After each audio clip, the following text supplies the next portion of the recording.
فإذا أضيع حكم من أحكام الدين وأظهرت معصية قد حرمها رب العالمين لم يقم قائمة ولم تقم أي مظاهرة في البلاد، فإذا ارتفعت الأسعار أو تأخرت المرتبات قامت المظاهرات، دليل على أنهم يؤثرون الحياة الدنيا على الدين، يرغبون في دنياهم ويسهدون في دينهم، فإنهم إذا فعلت المعصية في العلن ضرت أهل البلاد كلها، وإذا فعلت في الخفاء ضرت صاحبها فقط.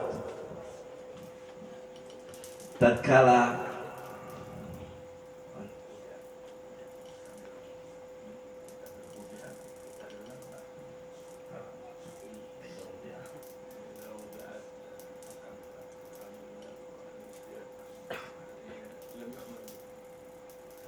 apabila hukum-hukum Allah sudah ditelantarkan, kemaksiatan dikerjakan, bahkan disiarkan, kita terkadang acuh akan hal itu dan biasa saja. Tapi ketika terjadi krisis dalam ekonomi, gaji telat, ekonomi menjadi susah, kita melakukan unjuk rasa di mana-mana, kita demo di mana-mana. Perkara dunia kita sulit, kita tidak terima. Tapi yang berkepentingan dalam agama, urusan akhirat kita hancur, kita diam, kita abai. Ini sudah jelas menandakan kita mendahulukan dunia kita daripada akhirat kita, yang pastinya di sana kita akan berada dalam satu tempat yang kekal dan abadi. النبي صلى الله عليه وآله وسلم كان يصفح ويعفو في حقه، وإذا أضيع حق الله لم يقم أحد لغضبه صلى الله عليه وآله وسلم. Nabi Muhammad sallallahu alaihi wasallam, beliau selalu membiarkan, memaafkan orang-orang yang salah jika berkaitan dengan pribadinya, jika berkaitan dengan dirinya. Tapi kalau berkaitan dengan hukum Allah, jika berhubungan dengan syariat Islam, ada orang bertindak salah dalam hal itu atau menghinanya, tidak ada satupun yang bisa melerai kemarahan baginda Nabi Muhammad sallallahu alaihi wasallam. وأهل الزمان رأوا مظاهر الفساد من الربا، من الزنا، من كل مظاهر الفساد، ولم تقم لهم شعرة ولا مظاهرة لله سبحانه وتعالى، بل خالطوا أهل المعاصي وعزموهم في بيوتهم. هذا استوجب العذاب كما وقع في بني إسرائيل. أوحى الله سبحانه وتعالى إلى نبي من أنبيائه أن الله سبحانه وتعالى قد أهلك قرية 100,000، 60,000 من الصالحين، 60,000 من الفاسدين، و40,000 من الأخيار. قال فما بال الأخيار؟ نزل بهم العذاب، قال إنهم آكلوهم وخالطوهم ولم يغضبوا لارتكاب محارمه. ما غضبت لله سبحانه وتعالى. فلما ارتفعت الأسعار خرجوا في المظاهرات، لما تأخرت المرتبات عليهم أو قانون في العمل خرجوا في المظاهرات. إذن يؤثرون الحياة الدنيا على الآخرة، يؤثرون الدنيا على الدين. فكيف نرجو نصرة رب العالمين إلا إذا نصرنا شريعة سيد المرسلين محمد الرؤوف الرحيم صلى الله عليه وآله وسلم.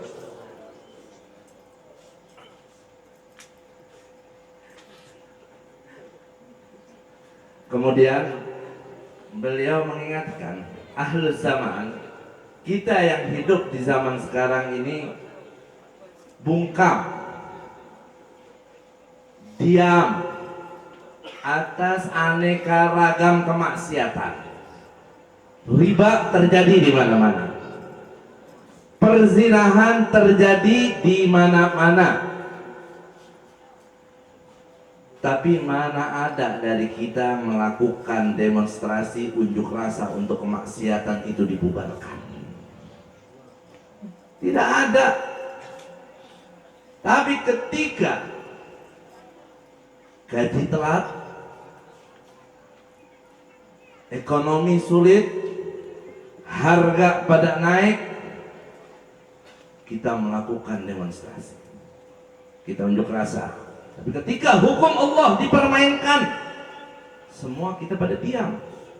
Inilah yang mengundang murka Allah kepada kita. Bahkan terkadang kita bergaul, berkumpul dengan para ahli maksiat,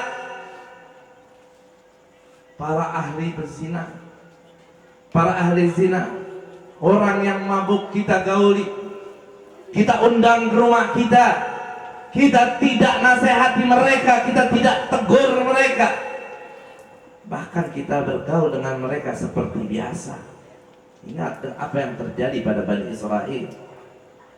Satu kampung berpenduduk 100.000 dibinasakan, dimusnahkan oleh Allah Subhanahu wa taala. 60.000 ahli maksiat. 40.000-nya orang-orang baik, orang-orang saleh. Semua dibinasakan, diazab oleh Allah Subhanahu wa taala. Tanyakan kenapa 40.000 orang soleh ini juga diazab? Kenapa mereka juga kena siksa dari Allah? Karena mereka membiarkan ahli maksiat dengan maksiatnya. Karena mereka bergaul, kumpul bareng, makan minum bareng dengan ahli maksiat tanpa ada amar ma'ruf, tanpa ada nahi munkar. Mereka seakan ridho dengan adanya kemaksiatan, meskipun terlihat mereka adalah orang-orang yang baik. Makanya mereka semua tertimpa azab dari Allah Subhanahu wa taala. Kita banyak sekarang yang mementingkan perkara dunia, mendahulukan perkara dunia daripada perkara akhirat, daripada urusan agama kita. Kita melalaikan agama kita, kita mendahulukan dunia kita. فإذا تحققت بفسق عبد فلا ينبغي لك أن تصحبه ولا ينبغي لك أن توظفه عندك في العمل ولا ينبغي لك أن تدخله إلى بيتك لأن النبي محمد صلى الله عليه وسلم يقول لا تصحب إلا مؤمن ولا يأكل طعامك إلا تقي. Kalau kau sudah yakin akan kefasikan seseorang, jangan kau dekati dia, jangan ditemenin, jangan diajak kerja bareng, jangan dibawa ke rumah, karena tindakan itu seakan kita setuju dengan kefasikannya. Nabi Sallallahu Alaihi Wasallam melarang kita untuk menjadikan seorang sahabat melainkan dia adalah orang yang beriman, dan melarang kita untuk agar makanan kita tidak dimakan kecuali oleh orang yang bertakwa.